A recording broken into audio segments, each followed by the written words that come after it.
Hi there. This is part two of my talk, The Good, the Bad, and the Strange, talking about inversion of control and StrangeIoC and how it's different from using singletons or factories or other patterns to get at your instances. So this is a little very ugly game called Strange Rocks.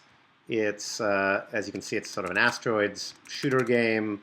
Very simple. It's free. You can download it. Boom, there I get destroyed. You can download it off of GitHub.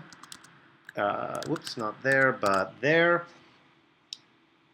github.com/strangeioc/strangerocks. And it's there to show you in a simple and familiar context how you might go about structuring a strange game in Unity. So, as you can see here, we have three scenes: game, main, and UI. So this is meant to show you a little bit about using multiple contexts. I mentioned this in the previous talk, that you can create components, and each component is a context. The game portion of the app is separate from the UI portion of the app, and they can self-stand and do all their things on their own, which is really neat. And then they can be brought together with a main. Now, you could imagine a much more complex case. You might have a game that is made up of many mini-games or many levels, and you might want each level or each mini-game to be its own context, because then one team could be working on it, one person, say, could be working on it, make it perfect, and then integrate it into the larger app. It makes everything much more flexible and easier to work with. So I want to show you quickly how you would begin building a game with Strange. It starts with a game object, which is just an empty game object that we call a context view. In Strange, we typically suggest you build everything in a hierarchical structure. The game context view is at the top of that structure, and everything else goes inside it as a child.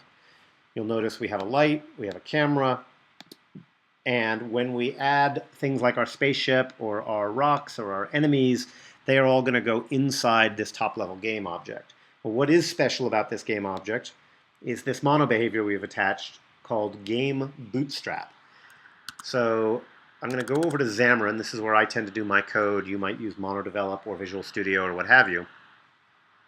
And you'll see that for each of our contexts, we have a directory: game, main, UI. We also have a common directory for some things that are shared.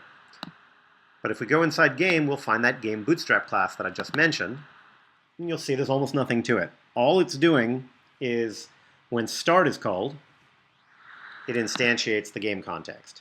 So there's a context for game, there's a context for main, there's a context for UI. Each one is a class, and that class governs the bindings for that scene. You could choose to make this more complicated. You could have many scenes be part of the same context. There's lots of ways to do it. I've done it one-to-one to keep your brain from exploding. So bear with me a little bit. So I'm going to open up. I keep my context inside a config directory. Let's take a look at the game context. The game context is a fairly lengthy class. It has all the bindings for the game, but it's not a terribly complicated game, so it's not too bad. And a lot of this is comments. What I want you to pay attention to here are all these cases where I'm doing bindings. So instead of writing, say, GameModel.getInstance, I'm going to write injection binder bind the interface for the game model to the game model itself. Let's take a quick look at the interface. If we go to this, you see there are methods for getting and setting scores and lives and init lives and level in progress, and then there's a method to reset the model, and that'll happen when we restart the game.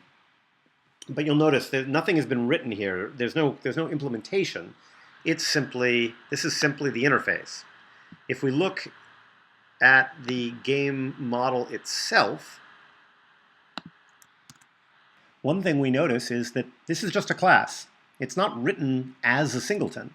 Back in the context, you'll see where we can map it as a singleton, but that's, again, the sort of point we're working on here.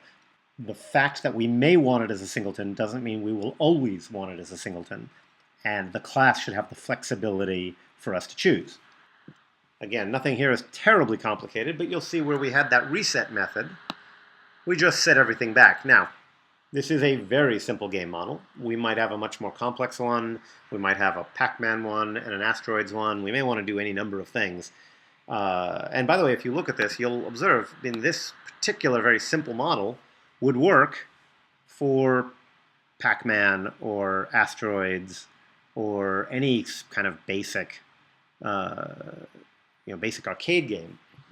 And that means that we could take anything that's working with the iGame model, and we could map in any of these game models, a Pac-Man model, an Asteroids model, a Qbert, any kind of really standard arcade-style game would work in this case.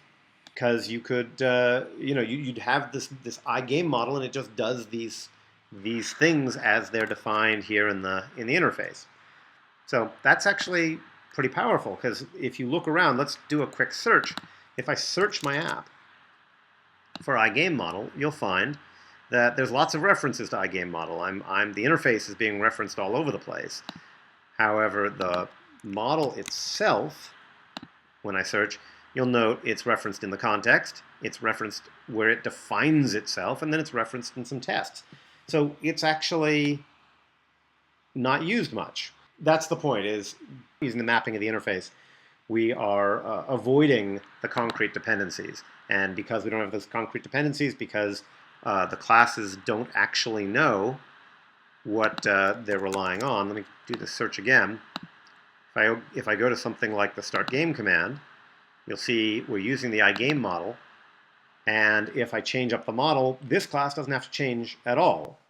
It already knows everything it needs to know, even if the model should change up or the config should change up. If I want to break down the config and have multiple configs, there's lots of different things I might want to do, but this class wouldn't have to change as a result because it's already written. So let's do a quick look at this. If I were to say, let's do this as if it was a singleton. So or these were two singletons in fact. So game model get instance dot init lives equals game config dot get instance dot init live. So never minding for a second the fact that this is longer, what's important is that we have to know that it was a singleton in each case. We have to have concrete dependencies. And so if we were to change it, let's say for sake of argument, just to make this a little clearer, instead of calling this game model, we had named it StrangeIoC game model. Now wanting to refactor it for another game, well, the class is, of course, no longer portable because we would have to rename it the Pac-Man game model. So that's, this is what I keep saying. What we're really doing here is making this class, like many classes, portable and flexible and easy to work. So we're going to get rid of this because it really is the wrong way to be doing things. It's much better to inject, to use interfaces, to keep things abstract and flexible. Okay, so I just want to show you one other important feature here, and that is I've talked a bit about multi-context. So let's do a quick walk over here into main. There's a main bootstrap, which is just like the game bootstrap we looked at earlier. It's the entry point. It goes onto a game object. And it instantiates this main context, again, in config. Now, this is a much simpler class, but the thing I want you to see is just like in the game context, we were binding things. We would bind, say, the iGame model to a concrete model, and then we would tell it to be a singleton rather than writing a singleton. Here, because this is actually a kind of master context for all the other contexts, we're also going to do something called mapping cross-context. This means that whenever you do a mapping, you don't have to know at the endpoints that this is going to be sent or received in a different context. The mapping cross-context will allow a model or a signal or various other things to be read as cross-context. And again, this is yet one more way that we are keeping all the pieces from knowing too much about the rest of the application. By doing this, you have a really nice modular setup. And so this game model can be shared with the game, but also with the UI. And when, say, a game start signal fires, it doesn't need to know that that start signal may have come from the UI and get heard in the game. So it keeps all your parts, again, nice and flexible. Right. So just to wrap up the few last frames of the presentation here. So we've looked at singletons and factories, and I've suggested that a better solution is inversion of control and dependency injection. And I just want to point out with this slide that this isn't some crazy idea that I dreamed up one day. It's a well-recognized pattern. It's something that is used across many disciplines, many domains. There are numerous examples of what this is, what Strange does. So, for example, robot legs, I mentioned earlier, comes out of the Flash world, and Swift suspenders, part of a related package, doing dependency injection for Flash. You've almost certainly heard of AngularJS. It's a very, very popular package for JavaScript, again, providing injection services. There are a variety of others. Microsoft makes something rather amusingly called Unity. The point is, this is not some strange idea to developers across a wide range of disciplines. It is a little novel in the Unity world because we just up till recently haven't had these options in front of us. And I want to point out to you also that it's not like you've never done it before. If you've ever written a line of code that passes a parameter, something like add component box collider, you are in essence serving the function of the injector. You are saying, here's a dependency that you need. You're doing exactly the same thing, you're just doing it manually.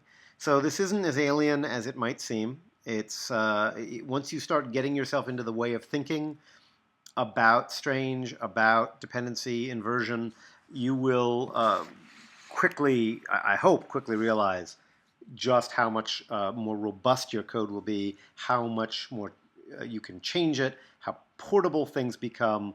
It really is a far superior way to structure things if you can start to get your head around it. And it doesn't really take that long.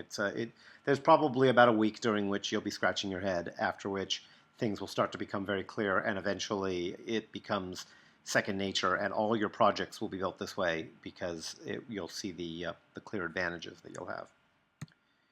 Right, that's my presentation. You can find the StrangeIoC code at github.com/StrangeIoC. Within that directory, you'll find StrangeIoC itself, which is where all the code lives. There's Strange Rocks at that same location. There's something called Strange Core, which removes all of the examples and just gives you the pure code. It removes the unit tests as well. We have a lot of documentation at strangeioc.github.io/StrangeIoC. You can go there to get what your all the information. It includes everything that I've said today, really, but it also includes quite a bit more. We have a Twitter account, StrangeIoC, a Facebook page. There's a Google group. There's a blog at WordPress, StrangeIoC.wordpress.com. So you can get lots of information, and there's a pretty good community out there to help you. Thank you very much for paying attention, listening, and I really, really hope you'll give Strange a try. Thanks so much.